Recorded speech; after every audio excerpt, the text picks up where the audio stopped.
Hello again.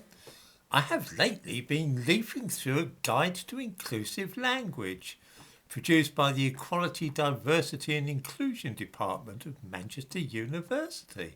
And a right gripping read it is too. I give a link to it in the description to this video.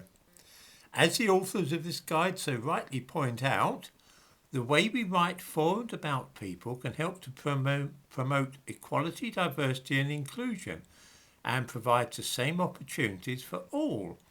This guide outlines how to use inclusive language to avoid biases, slang or expressions that exclude certain groups based on age, race, ethnicity, disability, gender or sexual orientation. I'm bound to point out they talk about avoiding slang, but then immediately advise people to say them rather than he or she. This is a classic and awful piece of slang, using a plural pronoun for a single person, but we'll let that pass for now. I make a living out of using words, and so I take a particular interest in this kind of thing. But some of what is advised makes no sense at all to me.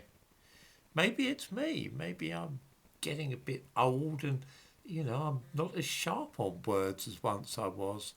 We are told that we actively avoid ageist terms such as elderly. And then it is suggested that a better expression is older people. I mean, as I say, maybe it's me, but I can't see any difference between older and elderly. I honestly don't get why one is ageist and the other not. I'm certainly an older man, but I'm also elderly. In fact, frankly, I'm old. Who has decided that one of these words is offensive and the other acceptable? I strongly suspect that it was not an old person that made that decision. I believe it would be some young whippersnapper who's decided to patronise old people by deciding what they should or shouldn't be called. Next, we are informed we don't define a person or group according to their disabilities or conditions. We use language that focuses on their abilities rather than their limitations. Then we are given an acceptable expression. Disabled person. How on earth is that focusing on an ability rather than a limitation? I don't get it. How about this? We do not describe people as mentally ill. Instead, we say a person with a mental health condition. Can anybody spot the difference there? Fair enough. Nobody would use terms like loony or nutter. They are not acceptable and they can be offensive.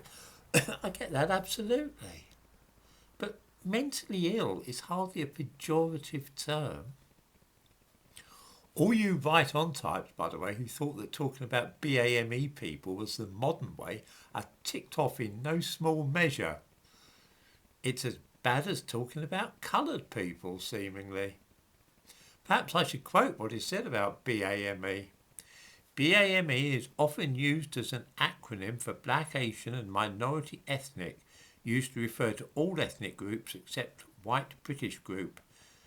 The acronym can, however, be problematic. It does not assert to the reader which specific ethnic minorities are included. For example, some BAME references mean all minority ethnic, including white, gypsy, Roma and Irish traveller groups, while others include white ethnic minorities in the white category.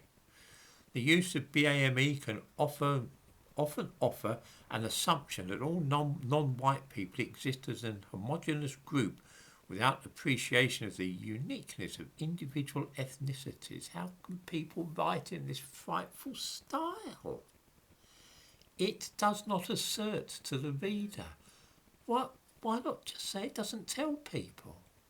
The English style here is truly atrocious.